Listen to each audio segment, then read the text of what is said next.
In the name of God, we are continuing our course with chapter 3, which is about fuel cell. I will start my this session about history of fuel cell. In 1839, William Grove, a physicist journalist from Swansea, Wales, UK, used hydrogen and oxygen to generate electricity. In 1889, Ludwig Ment and Charles Langer produced the fuel cell for the first time. So its theory is old. In 1955, the first 5 kilowatt fuel cell is constructed. In 1960, NASA used it in Gemini and Apollo spaceships to produce electricity and water for astronauts. In 1970, General Motors in USA used in cars. In 1990, a dramatic development in the Gulf War for silent electricity. In 2000, NASA aircraft used solar cell and fuel cell for a flight time more than 6 months. In 2009, increased investment about $42 million in the field of fuel cell power plants. In 2024, hydrogen production is about 120 million tons per year. As you see, the application of the fuel cell in this slide, the application of fuel cell are depicted in this slide. It can be used for cars, for motorcycles, and for example, the Renault and the BMW will sell cars using Delphi fuel cell. Introduction. Definition of fuel cell: an energy converter with chemical input, fuel for electrical output. It is different with battery. A fuel cell is not like a battery because it doesn't store energy. It consumes fuel and produces electricity, and it has a higher energy density than a battery.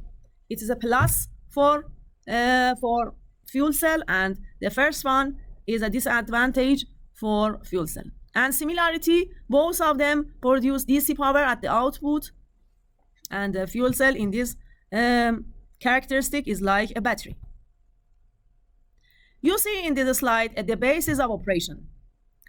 Hydrogen goes to anode from the tank, and from a polymer electrolyte, the hydrogen converts to 2H plus, and in the cathode we have oxygen that goes to the cathode and combines the hydrogen to produce electricity and water.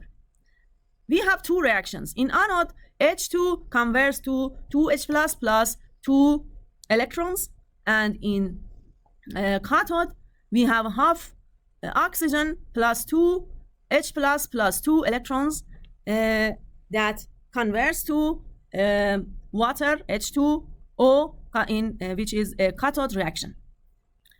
And if we add both of reactions, we see that we have H2 plus half O2 converts to H2O, and it is a total cell reaction, plus heat and plus electrical energy. So we don't have CO2, we don't have NOx, we only have water, heat, and electrical energy. Types of fuel cell. The fuel cell can be classified according to the type of electrolyte. If the electrolyte is polymer electrolyte fuel cell, it works in 60 to 100 degrees Celsius. Its efficiency about 40 to 50, and it uses catalyst, and its fuel is hydrogen in anode, and its advantage is high energy density. And this advantage is sensitivity to CO present in H2.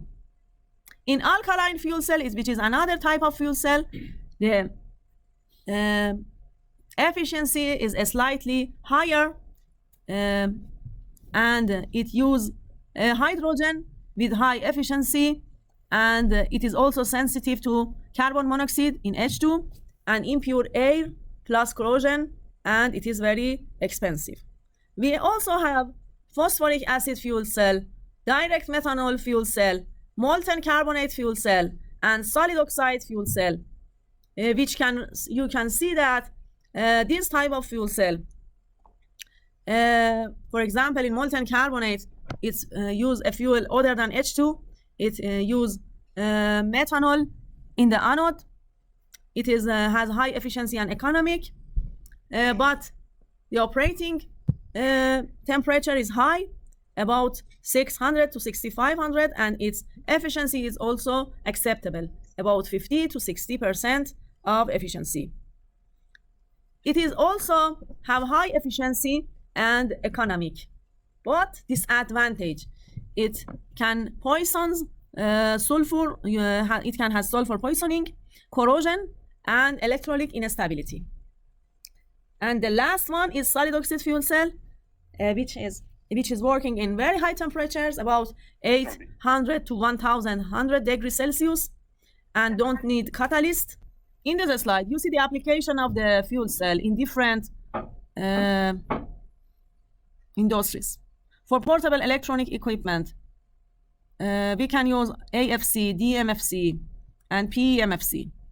For cars, small ships, household, CHP, which the power ranges from about 100 to 100 kilowatt. In cars, small ships, and household CHP, we can use SOFC, PEMFC, and PRFC. And for DG buses and CHP, which the power is from 100 kilowatt to 10 megawatt, we can use MCFC, SOFC, and PRFC. In this slide, you see that global hydrogen fuel cell market overview. The hydrogen fuel cell market size was valued at 2.48 billion USD in 2022. The hydrogen fuel cell industry is projected to grow from 2.88 billion in 2023 to 11.87 billion by 2030, exhibiting a compound annual growth rate of 25% during the forecast period. Rising government and private investments in developing and establishing hydrogen fuel cell producing facilities are the key market drivers enhancing the market growth. But in our country, don't have any share from these markets, unfortunately.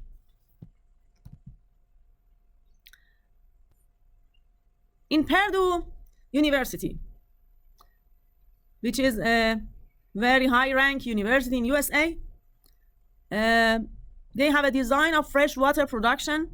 They use the dirty water as an input or salt water, and they produced from this water O2 and H2, and injected the O2 and H2 to fuel cell, and they produced drinking water and electricity.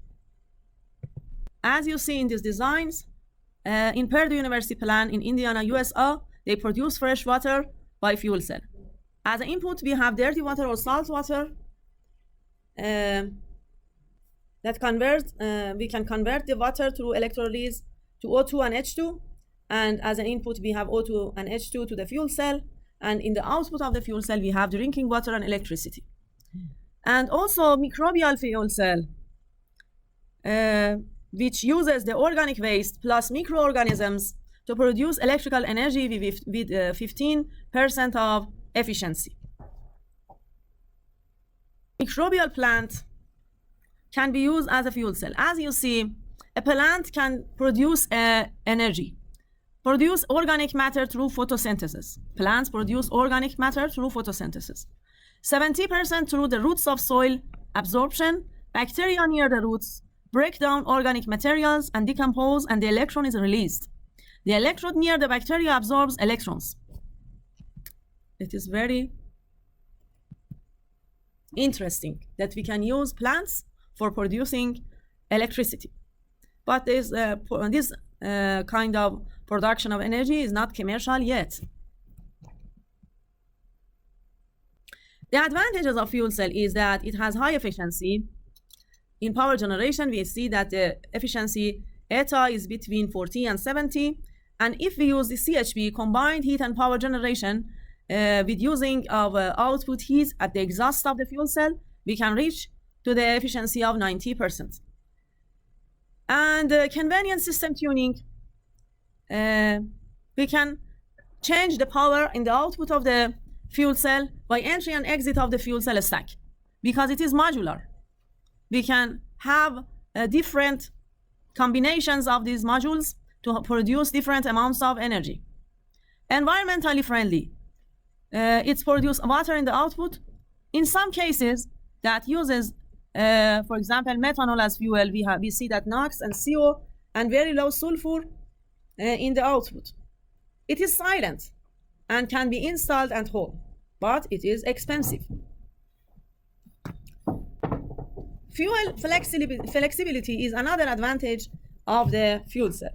It can use water, natural gas, coal, and methanol, also hydrocarbon fuel, through a reformer to produce H2, hydrogen.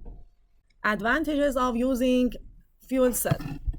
Fuel cell have application in combined heat and power generation. As you know, one of the outputs of the reaction in the fuel cell is heat.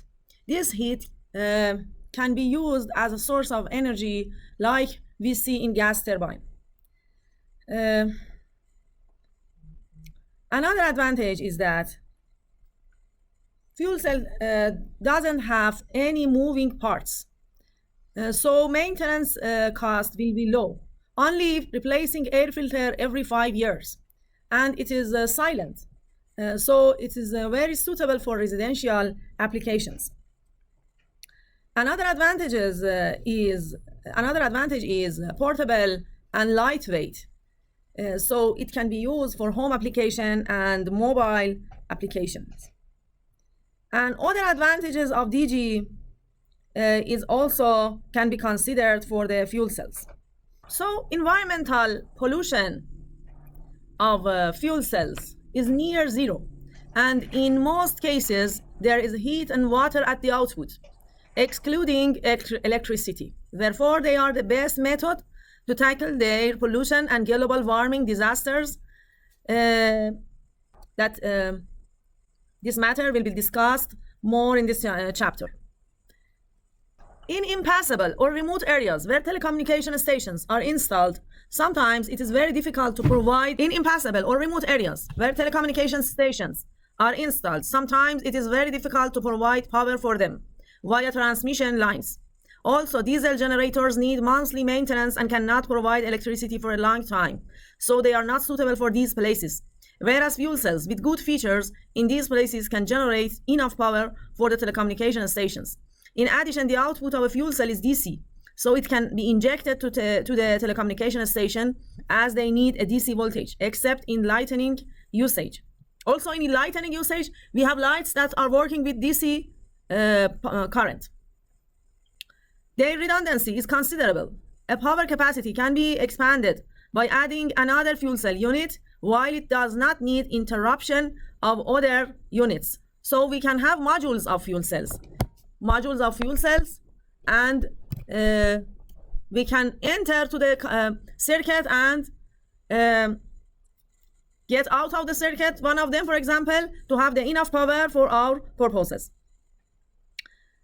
There are a variety of fuel supplies and approaches so as to extract fuels that are appropriate for fuel cell. For example, fuel from coal, oil, natural gas, and electrolyzer, and so on will be presented in different methods of extracting hydrogen to use in fuel cell technologies. We talked about this matter in the previous slides. Efficiency of fuel cells is reasonable, and when they are used as a CHP, can even reach to around 80% efficiency. This is another advantage. So eta is about 80% when we use CHP. Emissions of CO, CO2, NOx, or other greenhouse gases, GHGs, in the fuel cells are considerably lower than fossil fuel power plants. Hydrogen can be generated with the electrolyzer in any place, so it has a good decentralized potential to provide the fuel. Fuel cells are one of the best UPSs, and as will be seen in the following topics, if fuel cells are used in networks, many blackouts will not occur. Operating time and endurance of fuel cells are much longer and better than conventional or even advanced batteries, which means that the operating time can be doubled just by doubling the amount of fuel without increasing the number of fuel cells. For example, when we want to add the power in batteries, we need to add the number of batteries. But in fuel cells, only we need to increase the amount of fuel injected to the same fuel cell. Installation and operation of fuel cells are cost effective. This is the drawback of the fuel cell. Two of the main barriers of electricity are as follows. Electricity cannot be saved. This is the main drawback of the electricity. Electricity cannot be saved. Conventional methods such as batteries or even reservoirs storage do not have good efficiency. We should have much space for storing energy with batteries. And the time that we can use the energy is not much and cannot be transported except with transmission lines, which need expensive infrastructure. But with fuel cells, hydrogen can be used, which has been generated from different methods like electrolysis of water, and also can be transported by fuel tanks. Thus, both of cost and transportation problems can be solved by hydrogen or other fuels, which can be injected into fuel cells. They can combine heat and power to increase efficiency, especially in high temperature fuel cells. So we can have CHP, combined heat and power generation in CHP. Fuel cells can be hybridized with conventional power generators or even with solar and wind farms. Low temperature fuel cells can be used in indoor places such as houses, hospitals, offices, air spaces, and so on, because they are quiet, clean, and need no spacious spaces. With good design, they can respond to load variations or even transient loads. From 1 kilowatt to 100 megawatt, depending on types of fuel cell, they can provide power for consumers and industries. So they can have a full range of generating electricity from very low powers, 1 kilowatt to 100 megawatt. Because fuel cells do not need mechanical and moving parts, noise pollution is very low in comparison with the other kinds of power generation. This feature makes them suitable for urban and indoor uses. The above-mentioned advantages, that is, no moving parts, makes them reliable from a maintenance point of view and reduces maintenance cost. About disadvantages of fuel cells. If a fuel cell uses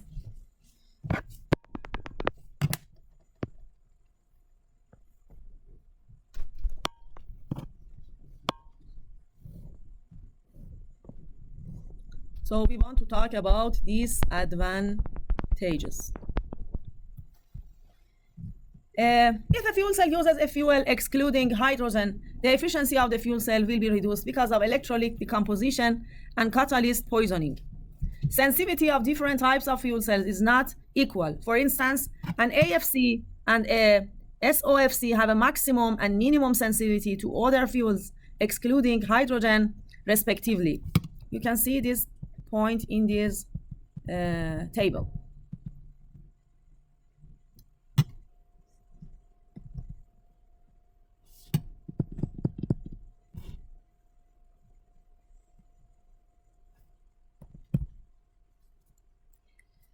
Non-grid connected fuel cells, such as standalone fuel cells, standalone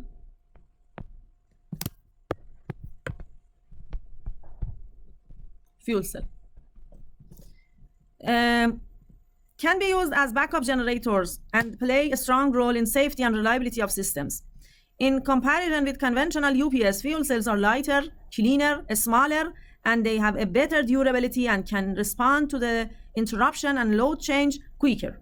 Also, in remote areas that have no access to the power network, fuel cell power plants can provide enough power as long as fuel is injected.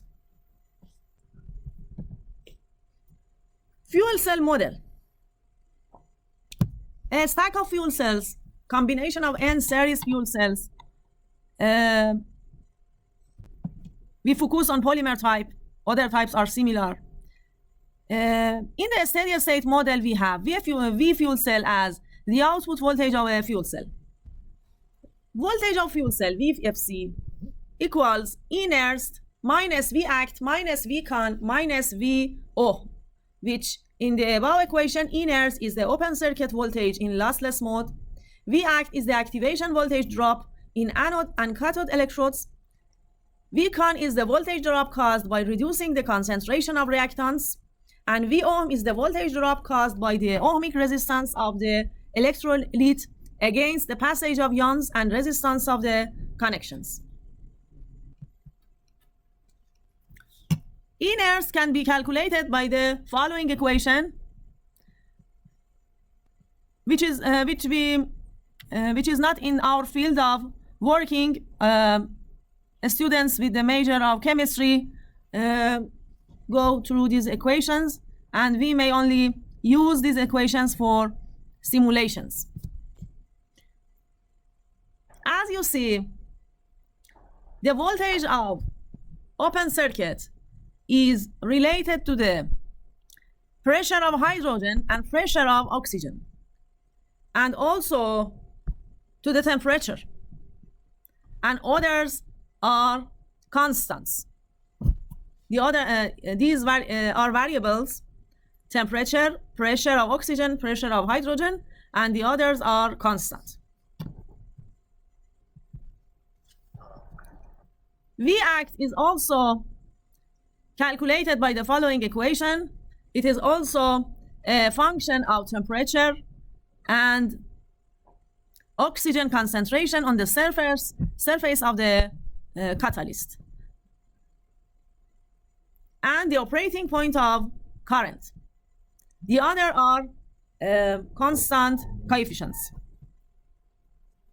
VO is equal to IFC multiplied by Rm plus Rc, which Rc is the resistance of internal connections against electron movement, and Rm is the equivalent resistance of the electrolyte membrane, and ρm is the membrane specific resistance.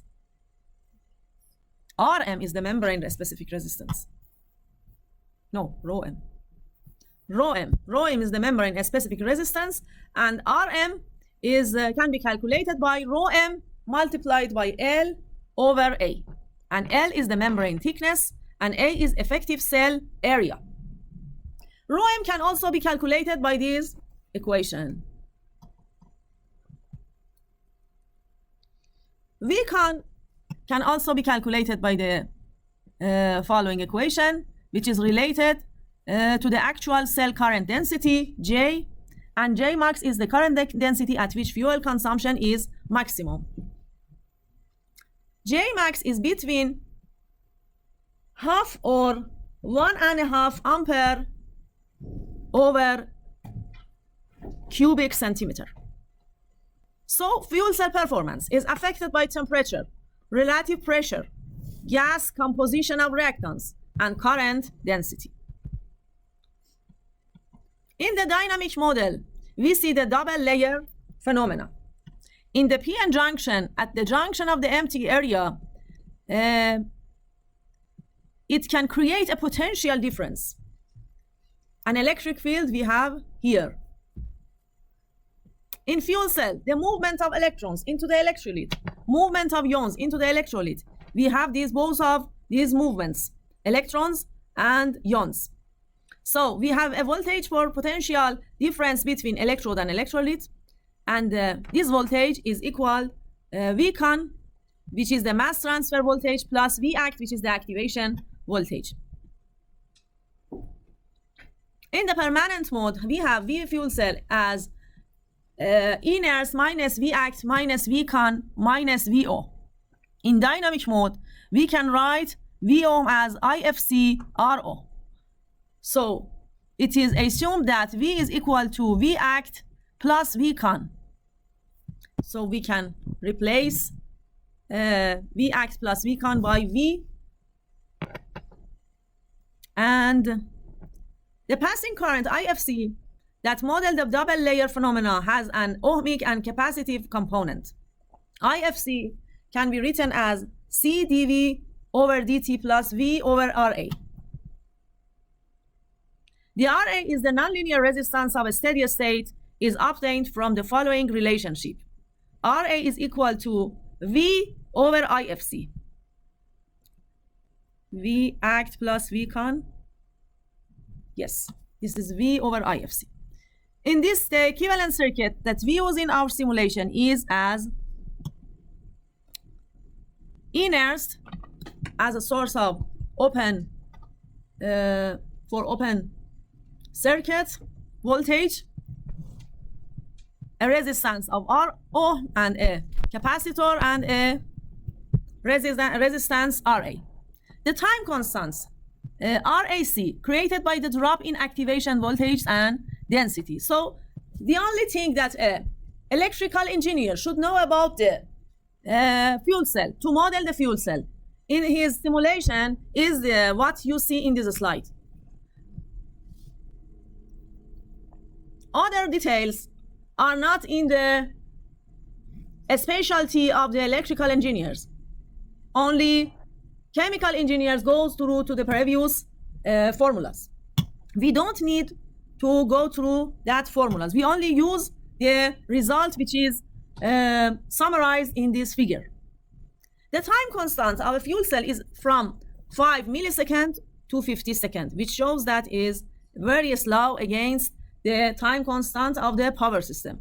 In this slide, we see a sample data of SR12 500 watt Avista company, which is a fuel cell polymer electrolyte. The data is such as temperature as 322 Kelvin, and it has an area of 62.5 cubic centimeter and the length of 25 micrometer. The pressure of hydrogen is about 1.47 atmosphere, and the pressure of oxygen is about 1.47 atmosphere. And lots of parameters that you see in this slide, which we need them for modeling of the fuel cell. The reference of this slide is from the site ballard.com. You can check the slide data from this website, and also you can find other fuel cells parameters from the website of the manufacturers for modeling of the fuel cells. In slide 26, we see fuel cell efficiency. As you see, current is defined as I, which is the current flows through fuel cell. N is the number of series fuel cells, and the open circuit voltage of a fuel cell is approximately 1.48 volts for a liquid reaction product, and 1.25 volts for open circuit voltage of a fuel cell with gas reaction product. The difference between the actual voltage of fuel cell and the amount of voltage that has dropped and has not been converted into electricity shows the efficiency of the fuel cell. We have the losses as the number of cells multiplied by current multiplied by the subtraction of 1.48, which is the open circuit voltage, minus the actual voltage of the fuel cell, VFC, which is the heat rate of the fuel cell. So this energy is wasted. So for efficiency, we have N real P out over the max P out. Real P out is number of fuel cell multiplied by current multiplied by voltage of fuel cell over N multiplied by current multiplied by 1.48, which is the open circuit voltage of a fuel cell. As you see, we can simplify this expression to the V fuel cell over 1.48 and multiplied by 100%, which is the efficiency of a fuel cell. This is a useful formula for calculating the efficiency of a fuel cell.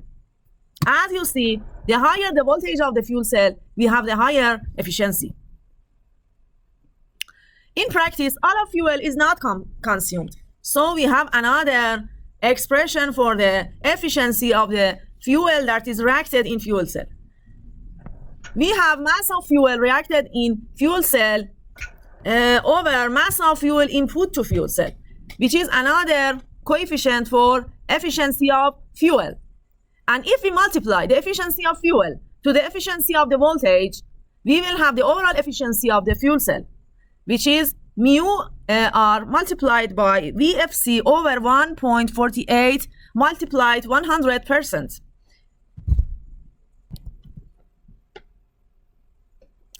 Slide 28, power converter. Why we need converter? Because the output voltage is DC. And we will have problem in connection to distribution network, which is AC. And the output voltage is also low, 1.48. And we should series and parallel the cells to reach the higher voltages. So we need a power converter.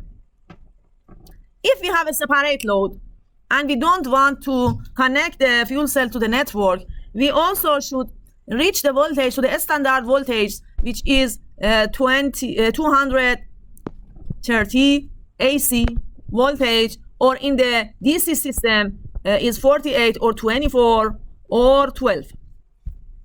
So we need at least a DC-DC converter for the DC system. And if our system is AC, we should add another converter, which is DC to AC, which converts the power from DC to AC and gives it to the load or network. The dynamic of fuel cell is low because the nature of the reaction in the anode and cathode is low. So the dynamic of the fuel cell should be accelerated. If we can use it, if we want to use it in a standalone system which don't have any connection to the network, it should react to the network fast. And for acceleration of the dynamic, we should use another source of energy, which can be in the form of a power storage like battery or supercapacitor. What is the application of battery and supercapacitor? When the fuel cell fails in following the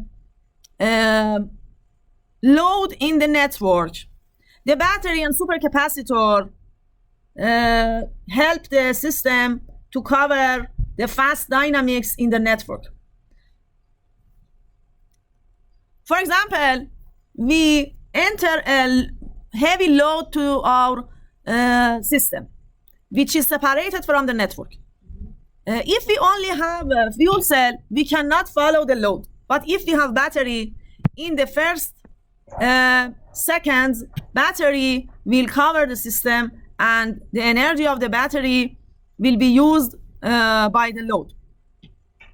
Battery can be installed in high voltage bus or low voltage bus. In high voltage bus, we don't need any additional circuits, but it is expensive to have battery in high voltage. And in low voltage, it don't need additional, it needs some additional circuits, but it is, price is lower. Supercapacitor is suitable for short time power pulses, and battery is more conventional. Slide 30. Choosing a converter. We need a DC-DC converter because we need to increase the voltage. The buck converter is useless. Because the conversion ratio of the boost converter is low, it is also useless. As you see in the table, for powers from 3 watt to 100 watt, we can use the converter forward, which the number of keys is only 1, and each component can tolerate about 2 volts, and its advantage is having fewer components. And the disadvantage is the need for a wasteful reset duty cycle up to 50%. And push-pull for powers from 500 watt to 500 watt to 1.5 kilowatt. Converter name is push-pull. Number of keys are 2, and the maximum tolerable voltage is 2 volts. It also needs fewer components. We need a tap in the middle of the trans. This is the drawback of this configuration. And two other configurations are half bridge and full bridge, which the first needs 2 keys and the other needs 4 keys, and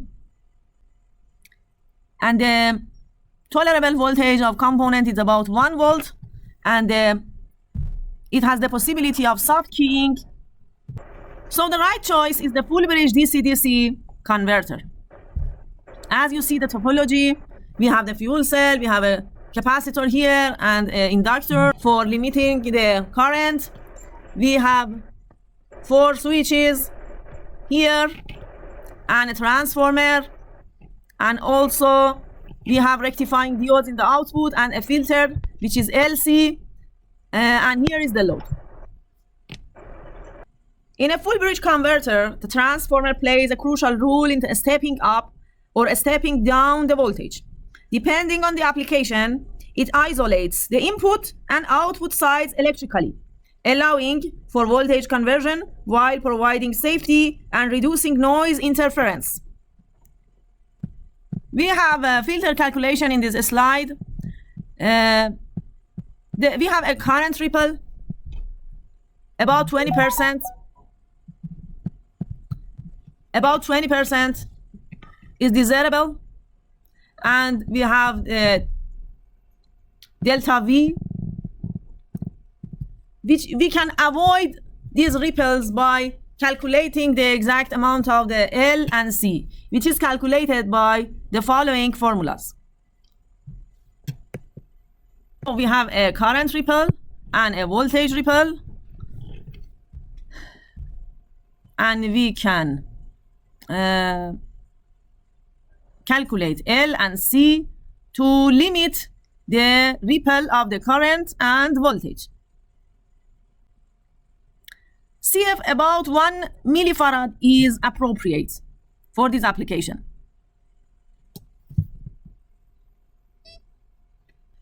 Here we have a table for selecting switches. For by JT, the power capacity is down, the speed of switching is medium, and the ability to connect and disconnect is okay.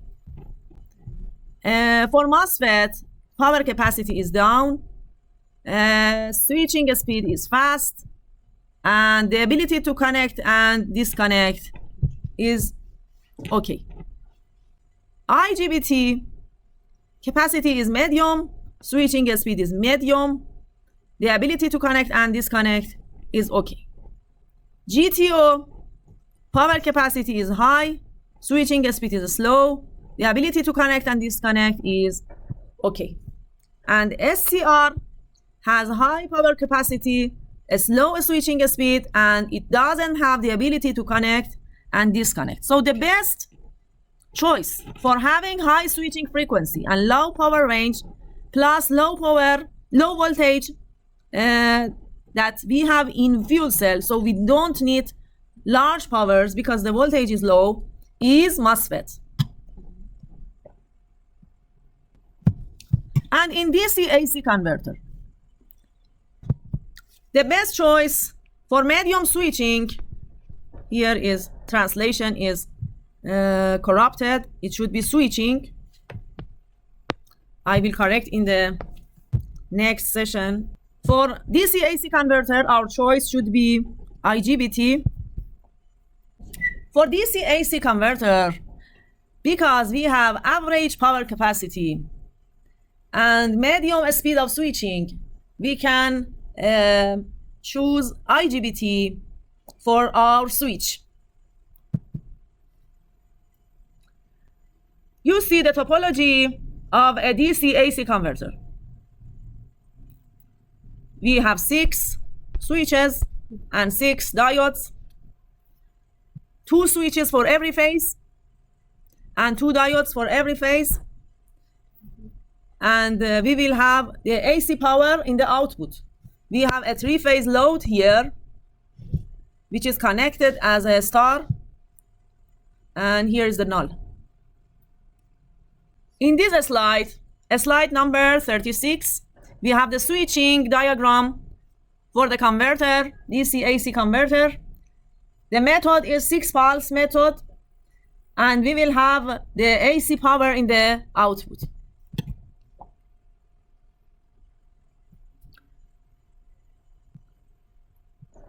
If we use SPWM method, you can see in this slide the PWM signal.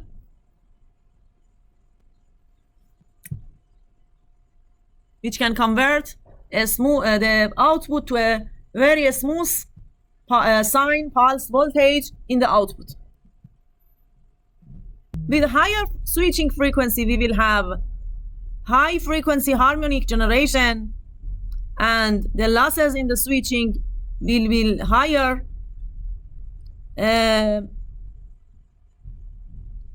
But we can easily filter them using a filter in the output. The equivalent circuits of a fuel cell in our modeling, in our simulation, can be just like a voltage with an angle delta connected to the distribution network using an X, which is a reactance. It's a simple model in our simulation. Our control strategy in the DC-DC converter, the goal is to stabilize the DC output voltage at a constant value. So we subtract the VDC measured from the VDC reference, and the error is injected to a PI controller. And its output will give us the alpha, which is the angle of the converter. Slide number 40. In the DC-AC converter, the control variables are amplitude, voltage, and phase. Our goal, or DG goal, is the production of P.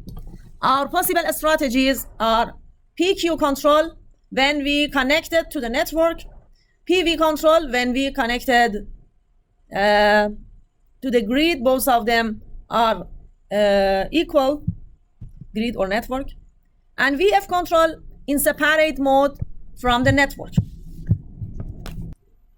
In slide number 41, you see a voltage source converter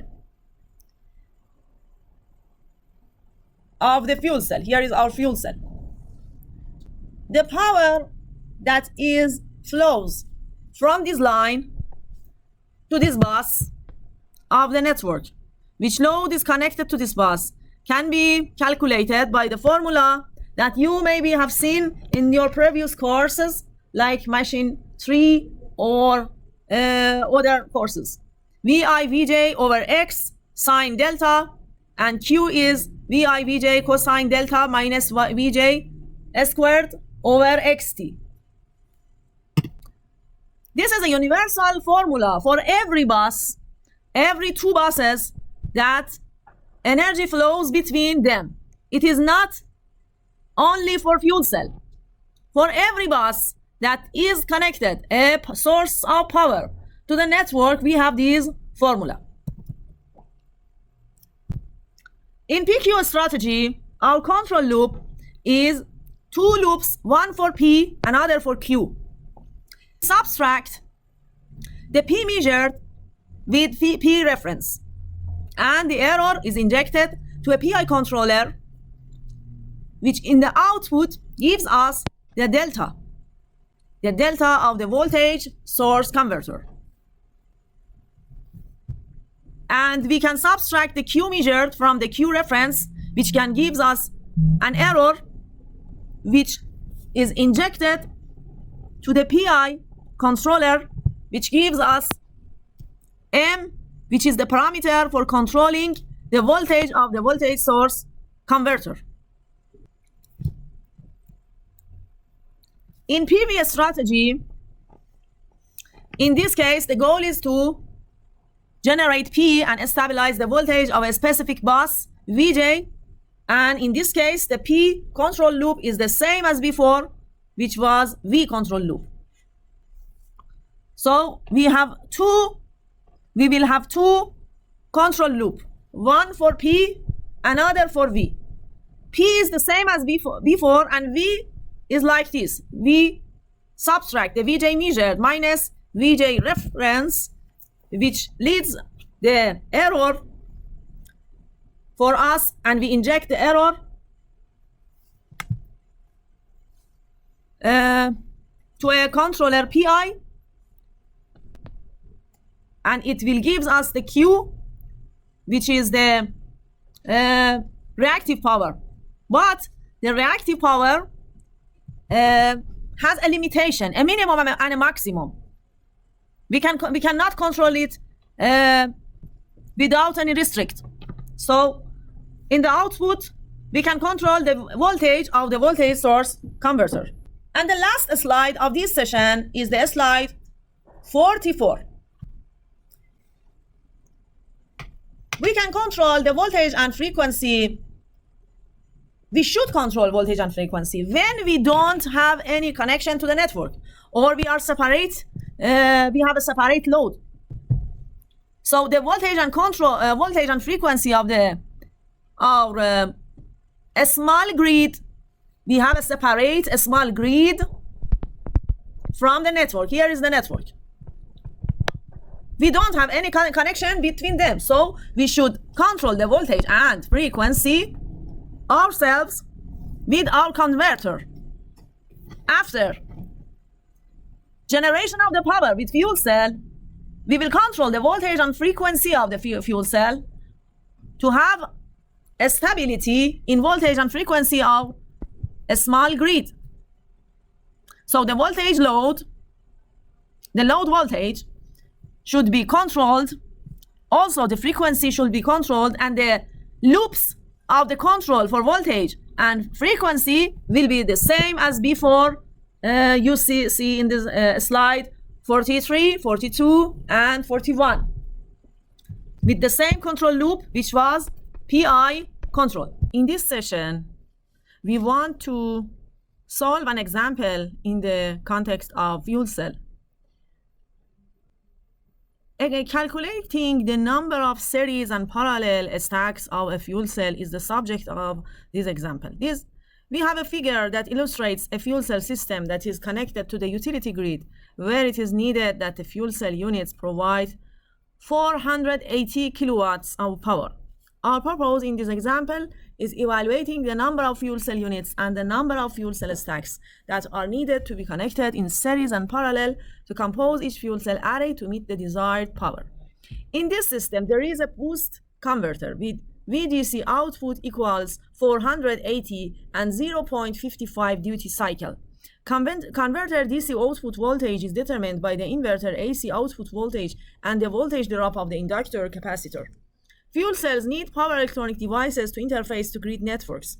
We saw this point in the previous slides. Now we just want to show the initial designing of a fuel cell, but a comprehensive explanation of power electronic devices that must be used in fuel cells and why we have to apply them will be discussed more in the. No, I think this is not correct. I taught this part, so I should correct it again from this point. But a comprehensive explanation of power electronic devices that must be used in fuel cells and why we have to apply them is explained in the previous slides.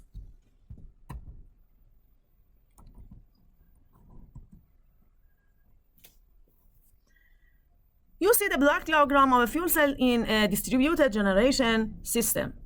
Assume that the voltage and current of stacks are 27 volts and 18.5 amperes, respectively, and each fuel cell unit can provide 48 kilowatts of power, while in this example, note that we don't want to take many constraints into account to simplify equations.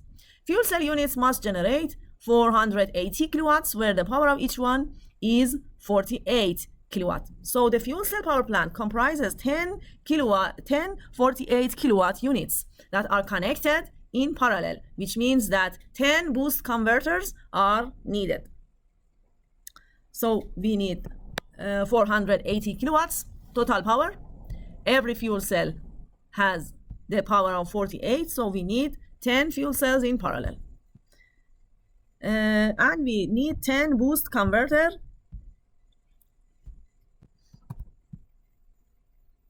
To find the number of stacks in series and parallels, first we have to calculate the voltage of each unit. The converter output voltage in this example is 480 volts with 0.55 duty ratio. So the input voltage, as you see, VDC output is 480. So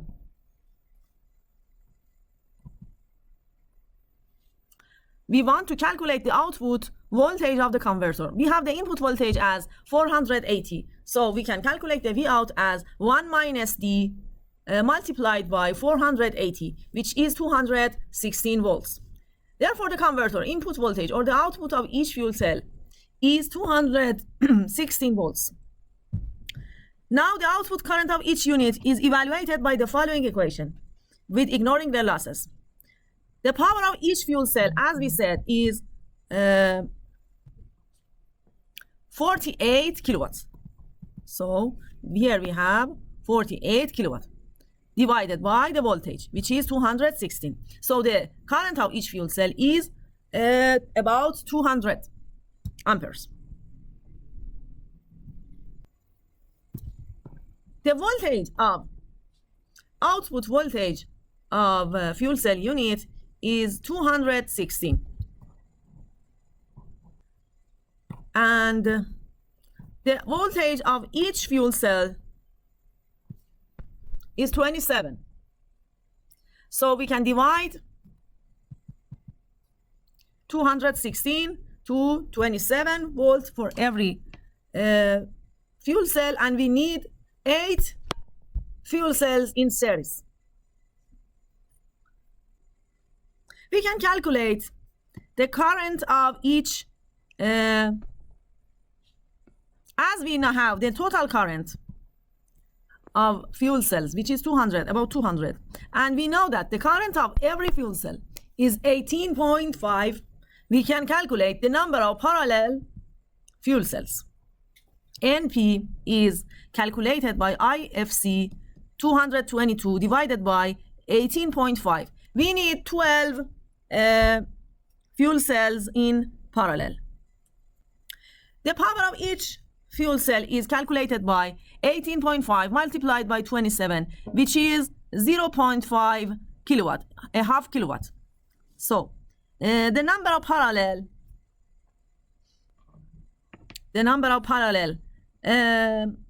fuel cells can be calculated in another way with this formula. We have the total power of the array, which is 48 kilowatts for every the output of every converter, and we have 8 series fuel cell, and the power of each fuel cell is 0.5 kilowatt. So we will have 12 as the number of parallel fuel cells. Totally, we will have NP multiplied by NS as the number of total fuel cells. As we know, we have 48 kilowatts, and each fuel cell has 0.5 kilowatt of power. So this is the total number of fuel cells we need, which is 96.